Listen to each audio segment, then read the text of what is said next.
So, Hogwarts Legacy. I wanted to talk about my first impressions with this game. I wasn't originally going to play it.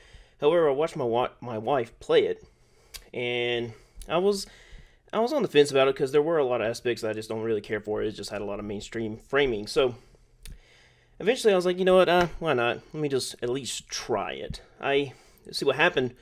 Also, what motivated me, my wife, sometimes she needs a little help, and and I wish I would have recorded this. However, she was stuck on this armored troll fight, and so she doesn't like to hand me the controller because she's so deathly afraid that I'm going to defeat the boss. But usually, I just want to show her how I would approach it personally, and so I just coached her through it.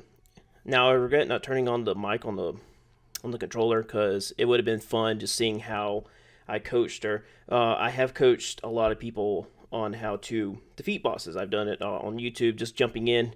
Someone looks like they're struggling with a boss. I'll just give them little manipulation hints on how to defeat the boss by the main core. Of course, I'm not recommending any weapons or anything like that. I'm just saying, hey, just move to the left, strike right here. You got a big window to attack right here. I think I spent 1 hour coaching this guy how to defeat Owl Father or Father, and he eventually got him. I believe I still have the video liked. Should be, yeah. I should have it, but I would have to dig for it, of course. So, anyway, I'm helping my wife. She is, she's doing all, she's allowing herself to get cornered by this thing. She's blocking herself in. The monster's hitting her. She doesn't know what to do, and the game's telling her to dodge, deflect. And there are plenty of aspects in the game that can allow you to overcome the situation.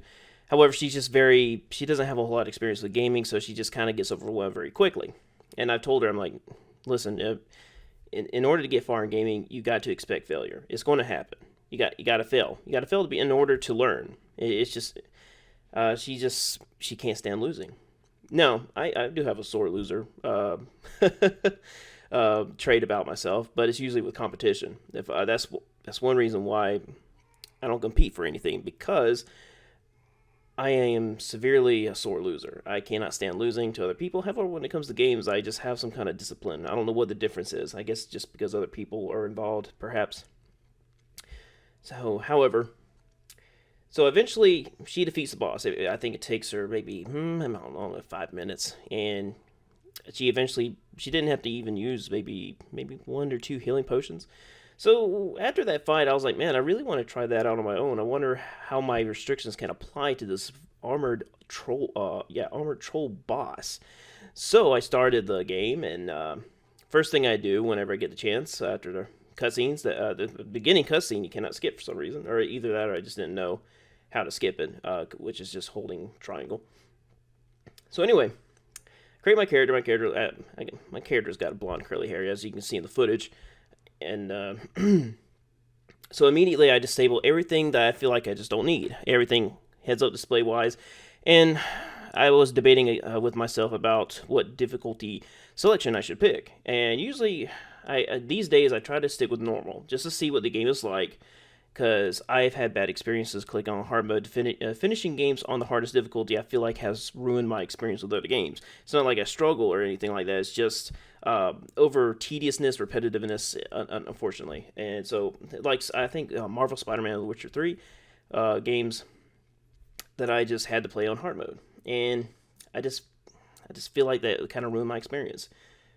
And so these days I just click on normal mode and adjust difficulty organically if I can. So anyway, I click on hard mode because I'm stubborn, and plus this is magic. You're just shooting spells, ping, ping, ping. And I'm a Elden Ring snob, a Dark Souls snob, where I just do not use magic because magic is not for me. so anyway. Yeah, hard mode. I'm just like, okay, what can this game offer on hard mode? So we shall see, because I'm not far enough in the game to really properly analyze how difficulty increases or how it spikes. So that's going to be continued. However, we'll touch on the organic adjustments in a little bit. All right. So I start the game, and immediately I'm like, okay, well, obviously I need objectives on there, so I enable objectives. I need to be able to see what I need to do, because a lot of the times I'm not paying attention to what the characters are saying. I'm skipping dialogue because I just don't care about what the characters had to say. And so, cutscene wise, I was just skipping them. I'm not a big fan of Harry Potter. I only like maybe a few of the movies. My wife made me watch all of them, and I like the first movie, maybe the second one, the one where that woman takes over. I thought that was a fun one. Maybe the werewolf one, with the really terrible anticlimactic death in that one. Deathly Hallows Part 1. I didn't like Deathly Hallows Part 2. I thought the characters felt incredibly stupid to me, but I don't know. Maybe that's just, apparently you need to read the books to really appreciate the movies. Apparently that's just what I've been told, and I haven't read the books, obviously, so... I just think that's weird how you have to read the books to appreciate the movies, so, but whatever. Anyway, sorry, I like to track off sometimes.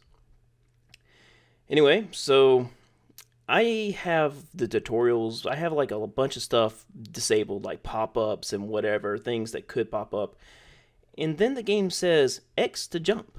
I'm like, why is it telling me that? So I'm going to the menu. I'm like, okay, how do I disable these basic tutorials, these things that any gamer who has played a few games should automatically know? I'm like, man, I don't want the game to be telling me all these basic things, especially if it's just interrupting gameplay.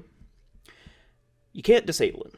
At least I couldn't find it. I disabled just almost everything I could possibly find in the settings. I couldn't find nothing. So unfortunately, I had to go through the X for jump and R2 for attack and blah blah blah. And so, and my wife is watching me play. She wants to watch me. She wanted to watch me play this game. So I'm teasing it. I'm extra teasing the game just to make fun of her. And I got the camera pointing in different and funny directions. And so I'm following around the NPC at the very beginning, the teacher. And so we're in a dark room, and I'm like, you know what? I'm just going to take off. I'm going to go into the other abyss and see what happens. The game starts a countdown like it's my parent. 1, 2, better get back to the NPC. 3, and then the game just fails me. I'm like, man, okay, we're doing the whole Red Dead Redemption 2 thing. Oh boy, man. No, at least I like this game better.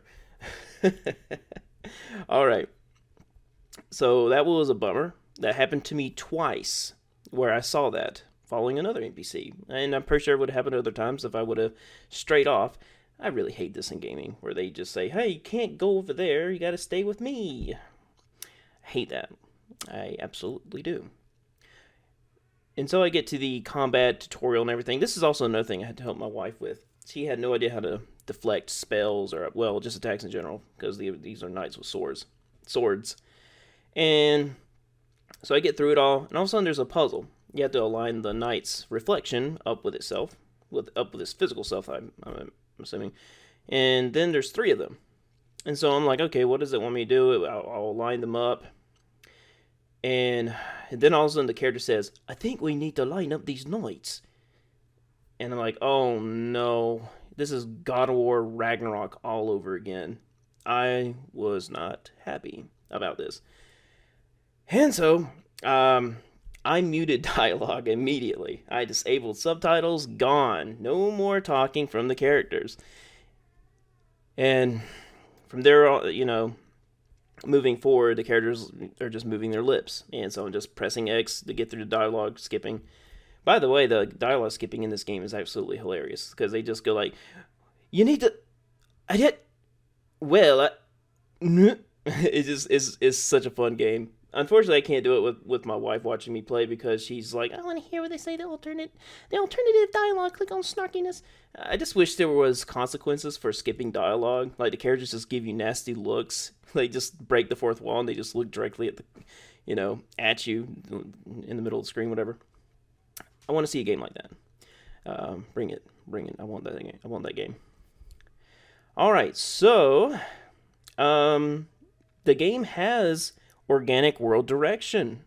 A bird flies out of a book, and trails you off to where you need to go. I love this. I really do. Anything organic guidance is incredible. This is why I really love Elden Ring, and I haven't seen anything like up to the scale of Elden Ring since Shadow of the Colossus, where you get to hold your sword up to the sky and it points you to where the colossi are.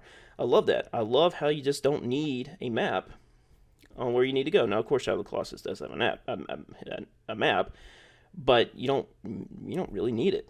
You can throw the map out of Shadow of the Colossus and you'll be fine. I mean, it's really only there to mark where the colossi are and lizards, if the lizards nearby, or I believe fruit is on there as well. So anyway, I'm doing just these little side things, and usually I quit at this point. But however, I'm invested in the world. I'm immersed. I enjoy it. I actually yesterday I started playing. I tried playing Scarlet Nexus, and the game in a way kind of has a similar vibe with Hogwarts Legacy. You have telekinesis, or the power to move things, and you also can use little. I think there were little daggers. I picked the female character, and that game. I'm surprised it was nominated for Game of the Year because it has so many boundaries. And like, it felt like Bayonetta mixed with Hogwarts Legacy, and so the moment it told me I had to go buy something, like you need some items to continue on with the game, I deleted it immediately. now. Now, technically, I should have done that with Hogwarts Legacy, but like I said, I was immersed in the world. I feel like I can go anywhere. Wherever the game showed me, I feel like I could go there, but not with Scarlet Nexus. Scarlet Nexus was showing showing all of this stuff, and it was just blocked off by all these little barriers, and I hate it. It felt like I was playing a game instead of felt like, I was immersed into this world that was developed. So, Scarlet Nexus is totally off the table. It's not even my backlog at this point. It's gone. I don't want it anymore. I do not want to experience it. It's gone. And so back to Hogwarts Legacy, we would go back to a mission where I'm following a character around, and I'm following this character for probably 5 minutes. It feels. I always hate it, but I'm sticking with it. At least I'm not too incredibly bored. He stops by to talk to an NPC for a minute or two, and while I'm doing that, while that's happening, I'm bored out of my mind. I'm just doing some weird camera angles. I'm putting the camera up into the NPC's face so I can see his eyeballs. I I just love doing stuff like that because the way these games are structured, the NPCs they usually have a full eyeball inside of their face and teeth, so it's just really fun and grim to move the camera just right so you can see that freak show, and I love it. And so that's what I do when I'm bored in video games. If an NPC is talking for way too long with some heavy exposition. All right, so we finally get to Hogsmeade, and I see it, and I recognize it immediately. I'm like, all right. So the armored trolls should be coming up because I know my wife's not too far into the game. And then it's like, okay, you got to stop by 4 stores. At first, I was just going to try to get to every place organically, but it was just starting to take too long. So I eventually just used the map. I had to cop out. I had to cheat, so to speak. But like 3 things I had to get for Professor Weasley. You just have to go into the store. The NPC says a few things out of his face. You get the item. It doesn't even charge. It's not even charged. Sorry. You're not charged. It's just free. Yeah, I guess Professor Weasley came down there and bought it, went back to the school, and made me go get those items because she was lazy. So eventually, I get to create my wand. Creating the wand was really cool. It reminded me of Fallen Order, Star Wars Jedi Fallen Order, whatever it's called. So that was great. I'm glad I can customize my wand. I kind of made my wand look like it came exactly from Elden Ring, or from software in general. It's kind of rooty looking. It's twisted. So that was cool. And then the boss fight came. I'm like, oh yes, finally. What can we do here? So I'm evaluating the whole thing like I usually do with a boss fight I find interesting. Usually if a boss fight is not really offering anything very unique, or it's just I don't know. If I'm just not interested in design, I usually just say, oh, whatever. But this boss fight, I really appreciated what they had going for it. The arena was nice. The aesthetics were really good. It was a well designed boss from the surface. So anyway, you got to remember I do not have his health bar, and so I'm playing around and I'm noticing I'm like, man, this troll is tanky. I'm finding him for like 5-10 minutes and nothing's happening. I'm like, man, is hard mode really this spongy? I was really hoping that there would be some kind of weakness system here. I've got to swore there was. And after some more exploring, I finally enabled the enemy health bar. And I noticed that the only time you can take some critical damage off of him is when he's stunned. He has to ram right into the side of the buildings, and then he's just kneeled down. And while you're spamming magic at him, he's taking critical damage off. So I'm like, okay, so nothing else is working. The items that you throw at him work somewhat, but not as good as when he's stunned. Even when I found it odd that you can repel his attack and use a charge spell that doesn't do anything. So maybe he's just resistant to it. I thought that was very odd for a very first boss, at least the first boss I saw. And so, I spent maybe 3.5 hours, 3 hours in the evening, and then 30 minutes in the morning. My wife really wanted to see me defeat him, but I guess I performed better when no one's looking. So, it took me quite a while to finally refine everything because the boss is really buggy. And I'm pretty sure a lot of people wouldn't even notice if they're just generally playing. Obviously, this game is just obviously isn't made to see. Okay, the restrictions I apply: no damage, which is video. There are videos of people defeating this boss on hard mode without taking any damage. But the one thing I really wanted to throw in there is no rolling. So yes, you can roll in Hogwarts Legacy, and it's pretty effective. So in the game, also, here's another thing. The armor troll comes out for the first time in the cutscene, and it teaches you how to dodge. So, I was wondering what would happen if I just don't press the button in the QuickTime event. Nothing happens. The armor troll just looks at you while he's still stuck in slow motion. And I was really hoping that I wouldn't see this again because it was in God of War Ragnarok also. But anyway, I'm not going to get into that at the moment. So that's funny. I guess that just lasts as long as you want it to. I guess it would make a great screensaver, or, or a good 10-hour video of on YouTube. So we progress, and after a while, I'm like, man, okay.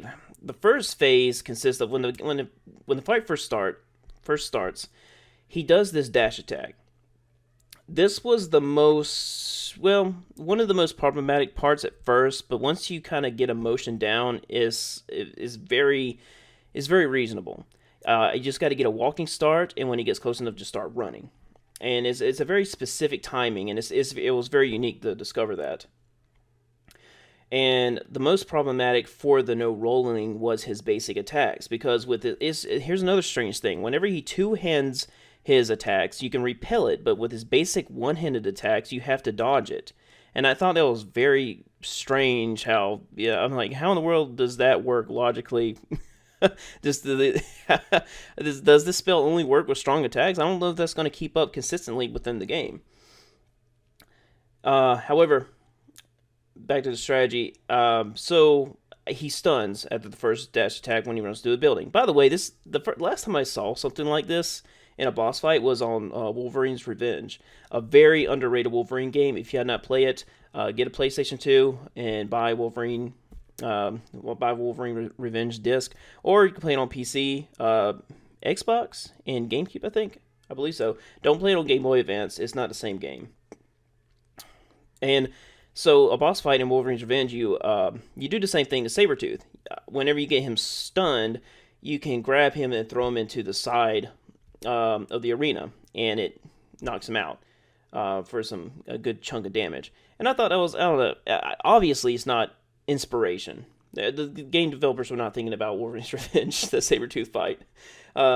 If they were, that would be incredible. Maybe they'll mention it in the making of Hogwarts Legacy. Well, when we were designing the armored troll boss fight, we we recall the Sabretooth boss fight from Wolverine's Revenge when you throw him inside the building and he blows up. And we're like, well, we got to design a boss in Hogwarts Legacy around that.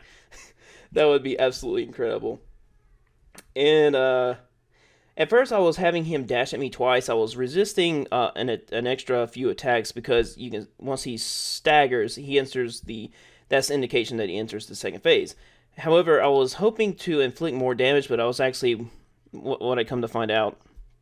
I came to find out that that just delays the fight even further. So whenever he stuns for the first time, I just keep spamming magic until he staggers. He enters the second phase.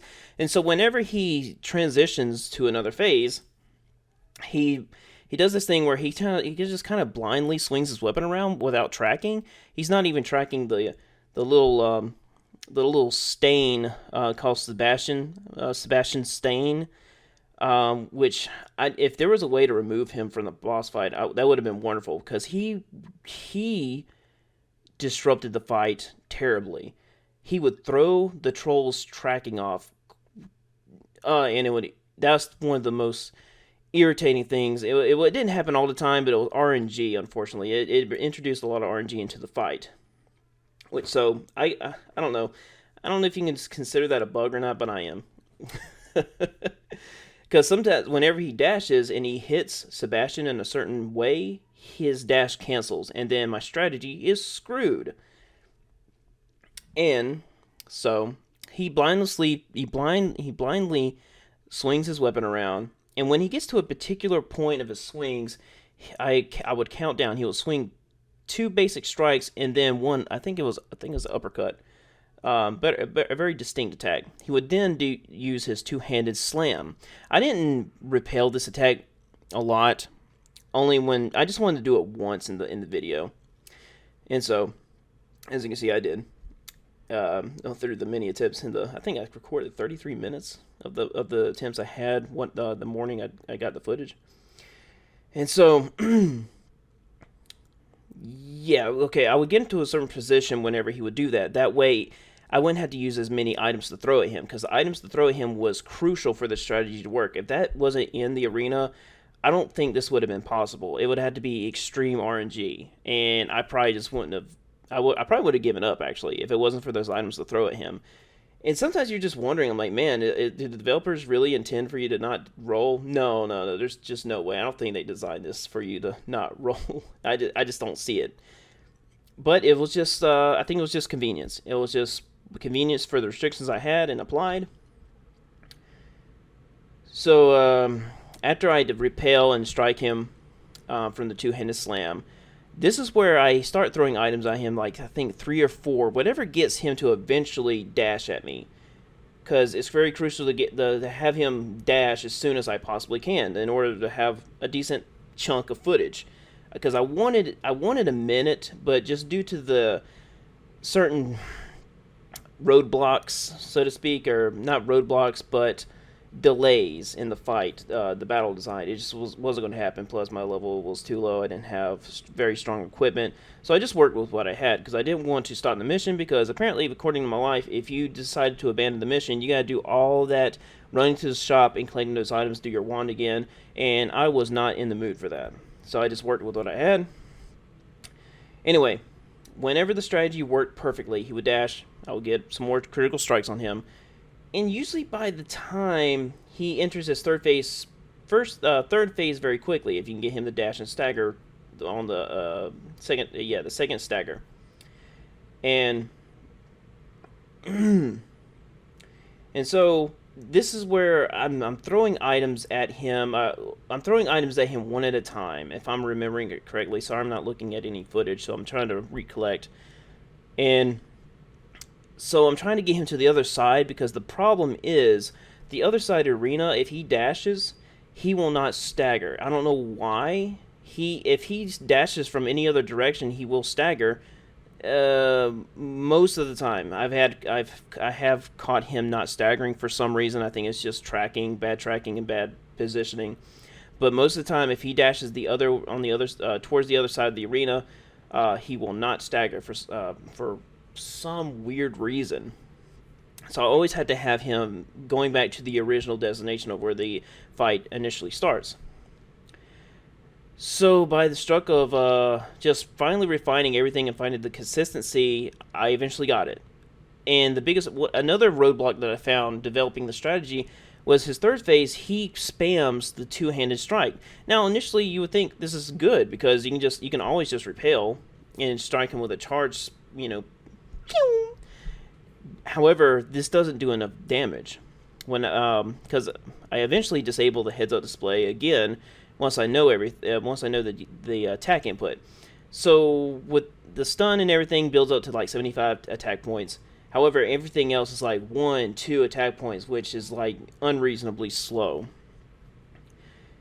So what I had to do, I had to just basically run around, and I had to, let's see, whenever he would run up to me, I would use an item, slam him with it, run past him, just using the items to throw at him very, very cautiously, because I just couldn't spam it because I really needed them to reset his attack patterns. However, I eventually found a consistency to where it lines up perfectly. He finally does that one last dash, and I get it. And so my heart was pounding, and usually that doesn't happen unless I'm playing a From Software game when I'm fighting a boss and taking no damage. And I'm glad I was able to do this in Hogwarts Legacy. And I just love playing video games like Dark Souls, and it just works very well. It's like magic. It's like I'm putting my favorite condiment on food that I find absolutely disgusting, and it just works. The Dark Souls sauce, love it. Soul sauce. Maybe I ought to make get a bottle of something and then just print out, develop some artwork, and just whenever I'm playing a game, and maybe I can make some videos of me just pouring some sauce on a video game, hoping that it'll taste good. All right, so the boss fight was over with, and my heart was pounding. It's not as strong as a pound from something like Elden Ring, getting something without rolling or taking damage, but it's there, and that's what's important. Getting that heart throb is very important to me. It's so addicting. Sometimes I had to sit there and just enjoy the moment, that adrenaline of defeating a boss according, that was tough with certain restrictions. So I was very proud. I did it in the morning too, so I was just really happy and going to work, talking to myself, discussing what happened, how did the boss fight eventually just come to completion. My strategy is what I always do whenever the best part is just defeating a boss in the morning. I think I defeated the Elden Beast in the morning, and that was amazing. I just kept talking to myself like, ooh, okay, what worked, and so it was great. Definitely my favorite moment in Hogwarts Legacy was doing that. Will I do it for future bosses? It just depends. Maybe not every boss will be as fun. I'm not going to do it for every armored troll. I know there are multiple ones. I'm just going to do the one armored troll. But I don't know. Maybe they'll throw in a gimmick. We shall see. Heck, I don't even know if I have plans to finish Hogwarts Legacy. I'm just kind of playing it for fun. If I get far in it, if I even finish it, then great. But it is a very well made game. If anyone walked up to me and said, "Oh man, Hogwarts Legacy is the best game I've ever played," I can see the appeal. I can see the appeal more than something like Red Dead Redemption 2 or God of War Ragnarok. If someone just came, I'm sorry, I'm not going to get into that. I'm going to say that for another time. But I definitely get it. Hogwarts Legacy is very well made, has a lot of character, and that kind of keeps me pulled in. I want to play more. I want to play some right now. But my wife's not home, which is why I'm able to record this. One thing I wanted to mention before I go, before I conclude the first impressions of Hogwarts Legacy, the mini games for the classes are really good. I love it. That's one of my favorite aspects. It's one of the first hints that I don't give up until I perfect it. Was with the ball rolling, kind of like what's the name? I can't even think of it. There's some kind of game in real life that's similar to it, but you roll the ball up and you got to get the highest score. I think 50 is the highest score, And so I wasn't going to finish this class until I perfected it. And it definitely could have been more difficult. They actually throw some obstacles in it on the second round where they have these little barriers, these little blocks moving back and forth to prevent you from rolling. And I'm like, man, I wish they would have taken that further. I wish the AI was smarter, where she would just she could like knock um, my spheres off. But she didn't use that strategy. She was actually quite lame as a you know rival, AI rival. So I hope there's more of that. I hope they. I mean, then again, is that the beginning of the game? Maybe later on it's advanced. I really hope so. All right. Well, my time's running out, and because I only have like maybe 40 minutes of footage. We're at 30 minutes now, and I don't want to stretch it out any further. So, how do you feel about my first impressions? What do you agree with? What do you disagree with? Let's talk about it in the feedback section. I would love to talk about it. I love talking about these little tiny details in gaming. And what have I said that doesn't make sense? Let's talk about it. And I hope I'm wrong with some of these things, but especially the boss fight. I want to talk about what happened during the boss, the details of the strategy. I really want to see how everyone feels. I have it labeled currently as world first because I haven't seen any of the footage. So if someone else has done this without rolling, please let me know. Drop the link. I want to see it so I could talk to that person. Because so far I feel like I'm as far as I know I'm the only person that's done it, and I can't just talk to myself all the time. It gets depressing. So thank you for listening, and hopefully I didn't sound too pretentious on this. I apologize. I don't know why I come off that way, but believe me, I'm sorry. I shouldn't say believe me because it doesn't make this makes me sound shady. Sorry about that. All right. Thank you very much, and I shall see you later, and maybe I'll make up a follow up, second impressions or something like that. Thank you.